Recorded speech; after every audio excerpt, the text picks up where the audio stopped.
Hey, Coach, it seemed like the energy that you guys were trying to generate in the last game kind of came out tonight. The defensive effort, holding them to 96 points, and went up until they cleared the bench. Just what was your messaging over these last couple of days to get that out of them?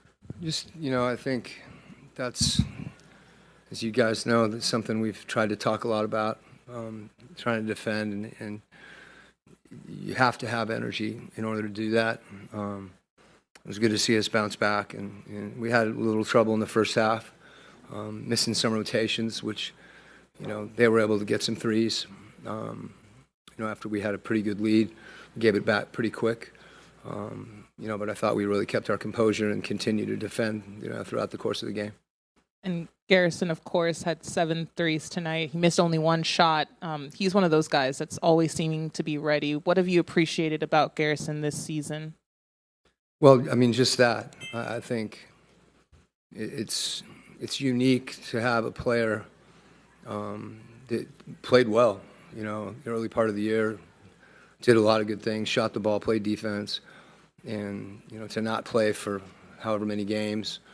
And it's easy for us to say stay ready, but clearly, and it's not.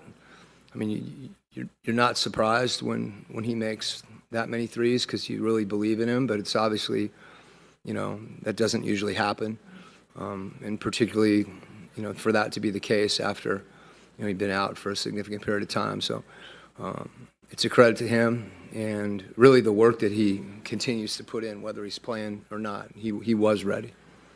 Coach, just capitalizing on that Garrison question, what are some of the ways that he has been able to stay ready? In the postgame, he kind of mentioned extra shooting. Yeah. Just what are some of the things you've seen? Yeah, I think, being dialed in a game plan, whether you're playing or not, as far as keeping your mind ready, because, again, you don't know when that moment's going to come. And, again, what he said as far as just continuing to get his shots up, at game speed too, like really working in those situations where you're getting a good lather and you're simulating, the intensity of the game to the best you can. Coach, you talk. Coaches have done a great job with him too. A few guys you'll have to ask who's the best defender that he goes with on the coaching staff. I'm not sure. Coach, you talked about it last game and pregame today, about how spacing kind of limits turnovers and things of that sort. When you have Trey 29 points and you have Garrison knocking down threes, just how big is that and open up the offense? Yeah, I thought particularly in transition, that we really got out and the floor was open, so those guys were able to attack. And I thought Trey, there's games when, people plan for the pass, and, he was aggressive, for a number of times, and that was something that I think, he knew he needed to be.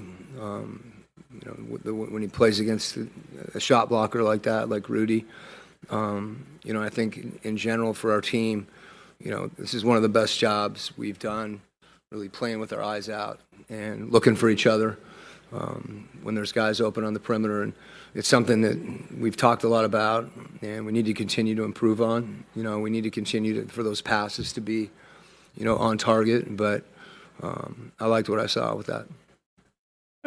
Can you comment on the job Dyson did against Anthony Edwards and what you saw in that matchup? Anthony Edwards is a great player, and I think Dyson is always wanting and willing to take a challenge. I thought what he did off the ball as well, when he was guarding Edwards, and then sometimes in help situations where he was able to come up with loose balls. Obviously, he came up with a few of them with that many steals, but you don't take it for granted. But on some level, there's an expectation there that he's going to do that because he does it consistently. Coach, I want to talk about specifically that first quarter. You all were up 24-9, I believe, at some point in time, only giving them 19 points in that first quarter. Talk about just the aggressiveness of your defense in that first quarter and what you liked. Well, I thought we executed well as far as the game plan. As I said, which involves 5 guys working together, both, in a pick and roll situation, 2 guys on the ball. But, I thought we were in the right place in help situations. And when you do that, you kind of fall into turnovers at times. You may not be trying to make a play on the ball, but you're in a position and you do make a play. Coach, when it comes to the interior passing, do you think that some of that is because the guys are a little bit more unselfish when they're going in there? Because sometimes it seems like, they have a layup and then they pass it and get it to the team. Those layups, if you play real time against Rudy Gobert, what sometimes looks like a layup is a little tougher to finish. And so I think more than anything, us, to be specific about it, being under control when we get in there so we can actually make a good decision. And they're collapsed. Those passes are tough to make, and that's where we talked about, getting our eyes out and finding people, whether they're behind you, cross court, wherever they are. And the guys that are spacing like that have to stay in the ball handler's vision so that they can make those passes. But, that's something we look at a lot, the interior passes, and we're like second in the league on the wrong side of that.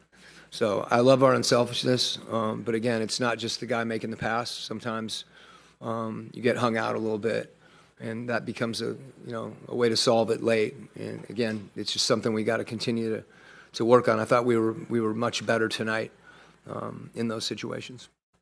Coach, you briefly mentioned it in your answer to Lauren, but just the perimeter defense, they made 8 threes in that second quarter, and then they only hit 3 of 18 in the second half. So what happened between that second quarter and the third quarter, essentially, to get there? Yeah, I think a few things, when you have any breakdown on the ball, whether it's allowing Julius Randle to get to the middle of the floor, when you're over-helping, if we do miss a rotation, we kind of had all those things happen during that stretch where they were getting open looks, and they're obviously a really good three-point shooting team.